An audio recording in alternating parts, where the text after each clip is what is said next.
रासा international school की तरफ से आप सभी का इस वीडियो में स्वागत है। प्यारे बच्चों, आज हम हिंदी व्याकरण का द्वितीय अध्याय का द्वितीय भाग पढ़ेंगे, जो वर्ण विचार से संबंधित है।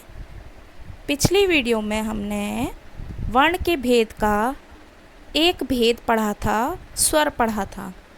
अब हम इसका दूसरा भाग या दूसरा भेद पढ़ेंगे, वह है व्यंजन। तो आइए शुरू करते हैं। जैसा कि हमने आपको पिछली वीडियो में पृष्ठ संख्या 7, 8 और 9 पर समझाया था स्वर के बारे में।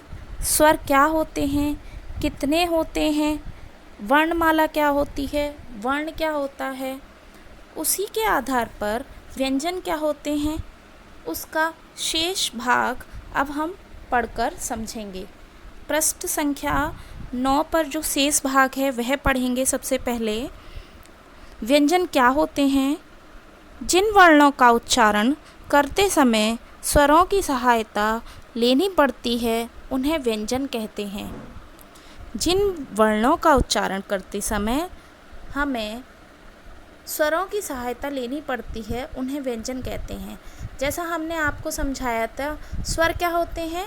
जब हम वर्णों का उच्चारण करते हैं तो हमें किसी की भी सहायता नहीं लेनी पड़ती है, वह स्वर होते हैं। और जब हम वर्णों का उच्चारण करते हैं तो उसमें हमें स्वरों की सहायता लेनी पड़ती है, तो वह व्यंजन कहलाते हैं। हिंदी में कुल 33 व्यंजन होते हैं। हिंदी में कुल कितने व्यंजन होते हैं? 33। इन्हें कुछ इस प्रकार बांटा गया है: का वर्ग, चा वर्ग, टा वर्ग, ता वर्ग और पा वर्ग।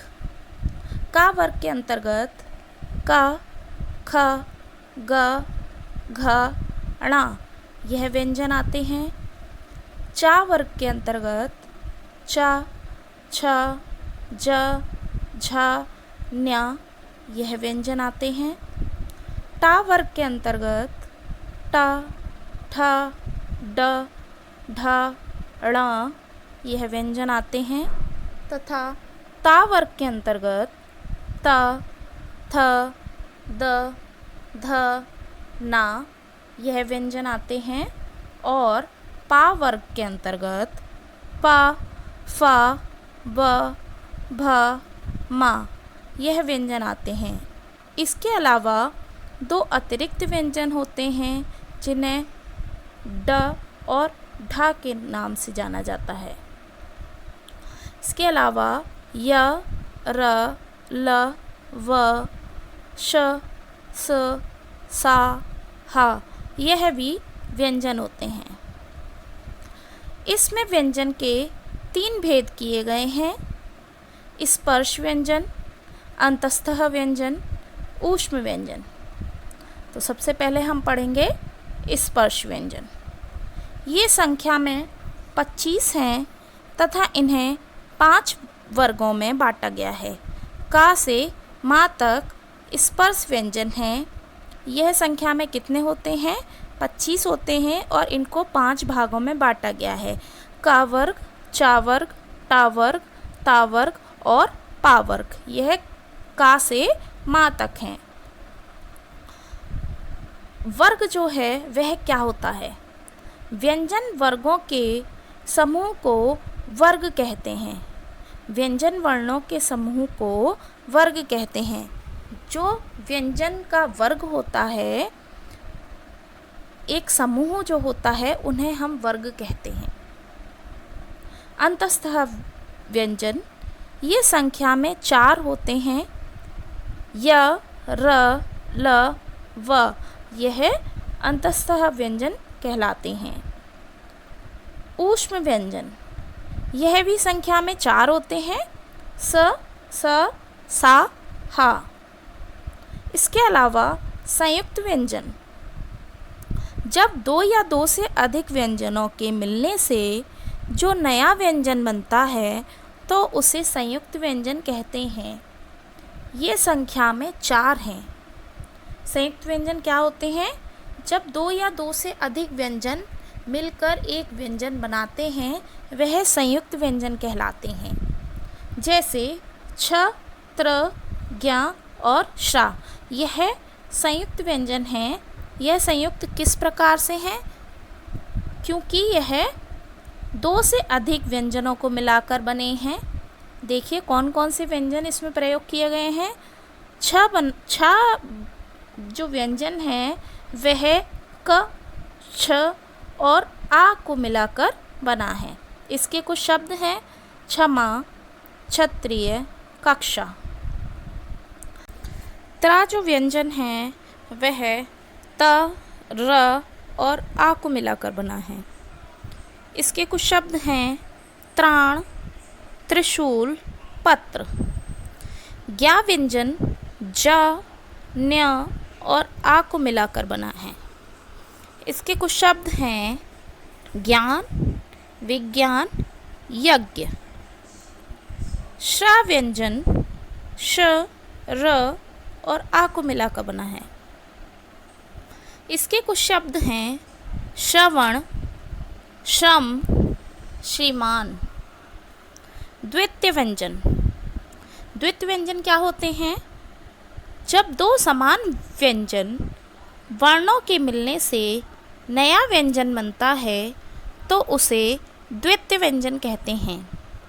जब 2 समान व्यंजन वर्ण मिलते हैं और उससे नया व्यंजन बनता है तो वह द्वितीय व्यंजन कहलाता है। जैसे क, क,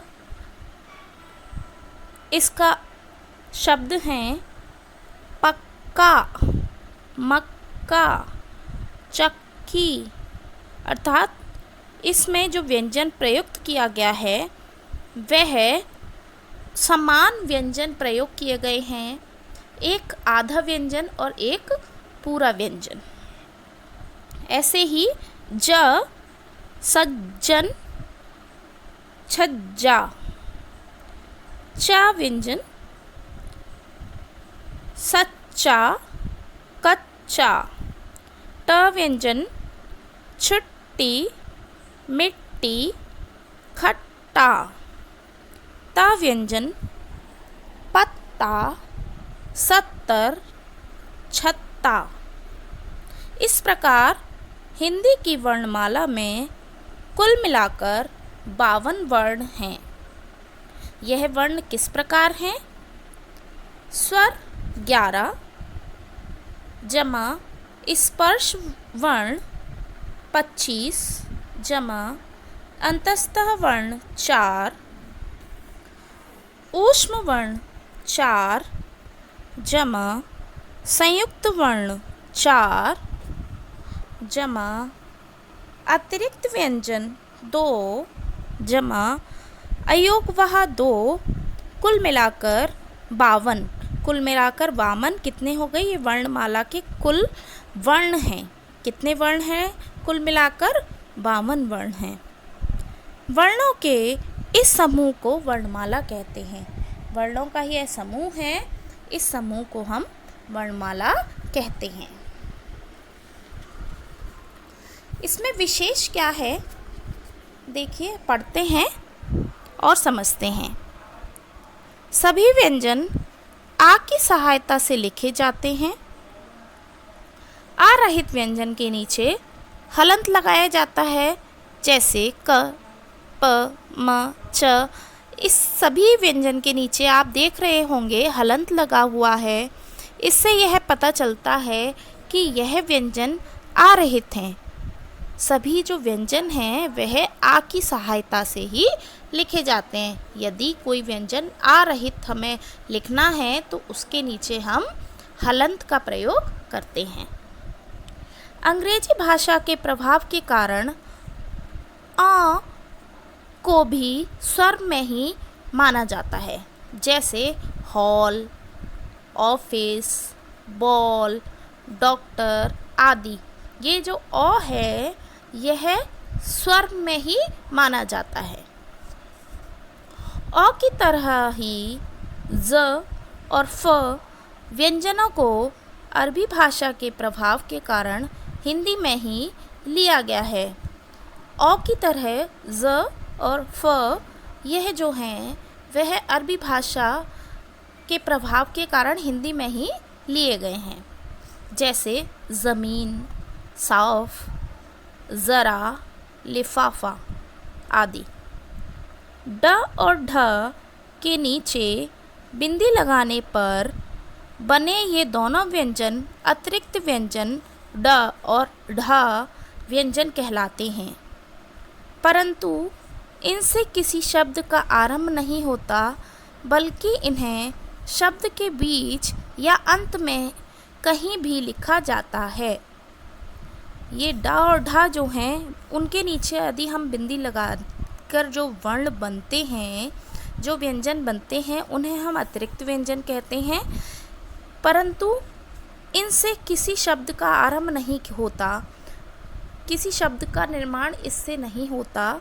यह शब्द के बीच में या अंत में लिखे जाते हैं, जैसे ड़ सड़क, गुड़, कढ़ाई, बढ़ाई।